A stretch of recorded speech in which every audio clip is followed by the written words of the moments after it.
आप अपने भरोसेमंद चैनल को पहले सब्सक्राइब कर चुके थे, लेकिन एक बार फिर से यह नए अंदाज में है, इसलिए फिर से आप इसे सब्सक्राइब जरूर करें। खबर देखने से पहले सब्सक्राइब बटन जरूर दबा दें, आपसे अनुरोध है यह।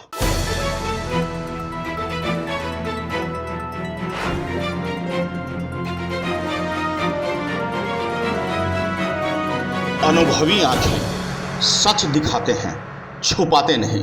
उत्तर प्रदेश के मैनपुरी पहुंचे भाजपा प्रदेश अध्यक्ष स्वतंत्र देव सिंह और कार्यक्रमों में भाग लिया। बता दें, भाजपा के प्रदेश अध्यक्ष स्वतंत्र देव सिंह जनपद मैनपुरी पहुंचे, जहां उन्होंने कई कार्यक्रमों में भाग लिया। मैनपुरी के किसनी पहुंचे भाजपा के प्रदेश अध्यक्ष स्वतंत्र देव सिंह और उन्होंने कहा कि भारतीय जनता पार्टी विकास, राष्ट्रवाद और ईमानदारी पर चुनाव लड़ेगी। मोदी और योगी केवल गरीब के कल्याण के लिए कार्य कर रहे हैं।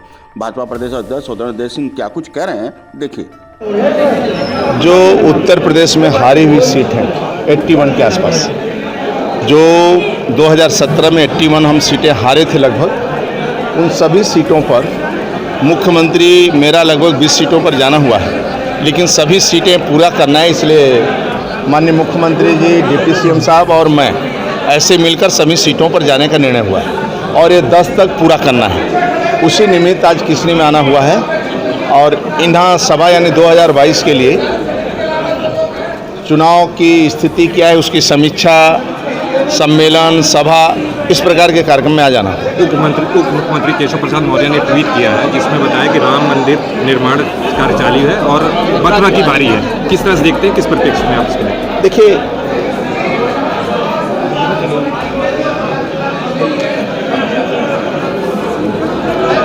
अभी विकास के मुद्दे पर हम चुनाव लड़ेंगे, विकास के आधार पर चुनाव लड़ेंगे, राष्ट्रवाद पर चुनाव लड़ेंगे, ईमानदारी के नाम पर चुनाव लड़ेंगे।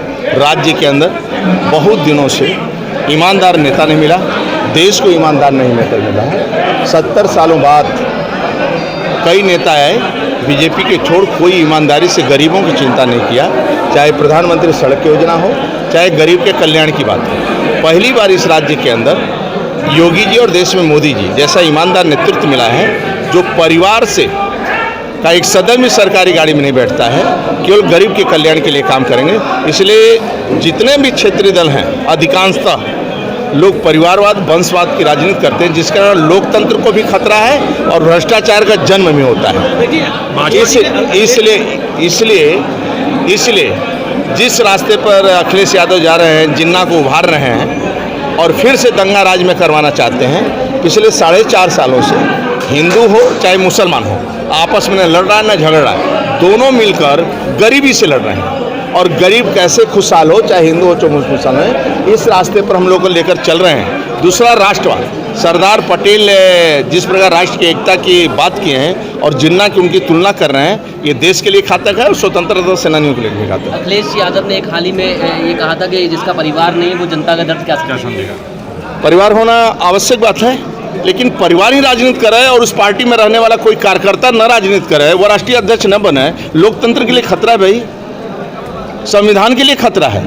यदि उस दल में रहने वाला 50 सालों से कोई कार्यकर्ता काम कर रहा है, केवल मुलायम सिंह जी के पास अखिलेश ही ऐसे हैं और उसमें एक से एक लीडर थे, वह राष्ट्रीय अध्यक्ष न बने, तो देश के लिए खतरा है, संविधान के लिए खतरा है।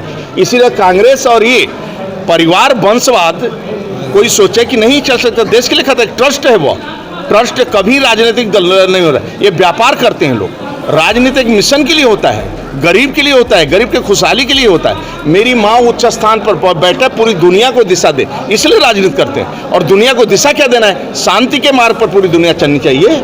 आतंकवाद ना हो, नक्सलवाद ना हो, गुंडागर्दी ना हो, भ्रष्टाचार ना हो और आसमान भी स्वस्थ रहे, जमीन भी स्वस्थ रहे, हम भी स्वस्थ रहे, वृक्षारोपण हो। इसीलिए तो राजनीति कर रहे हैं। कोठी बनाने के लिए राजनीति कर रहे हैं क्या?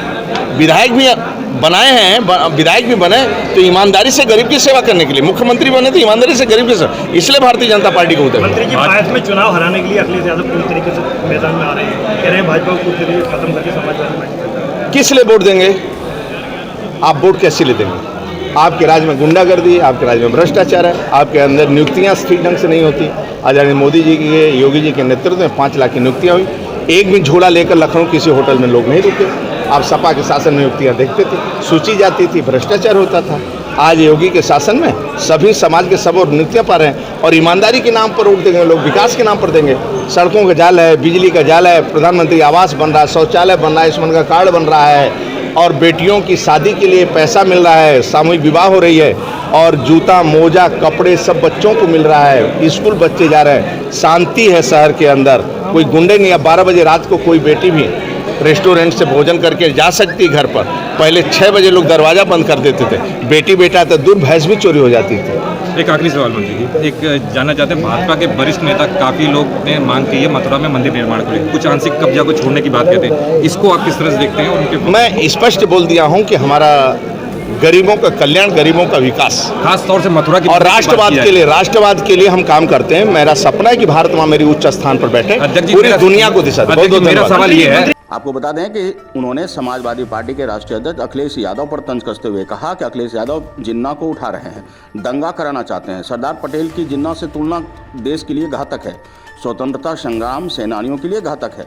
अखिलेश के बयान जिससे परिवार नहीं बल्कि जनता का दर्द क्या समझेगा। जो प्रदेश अध्यक्ष स्वतंत्र देव ने कहा कि परिवार ही राजनीति करे, उसके अलावा कोई और राष्ट्रीय अध्यक्ष न बने, तो इसे आप क्या कहेंगे? बता दें कि सपा के राज में गुंडागर्दी, भ्रष्टाचार और कई तरह के मामले सामने आए थे। उन्होंने जमकर बरसते हुए कहा कि भाजपा ही विकास करेगी। मैनपुरी से रामकिशोर वर्मा की रिपोर्ट।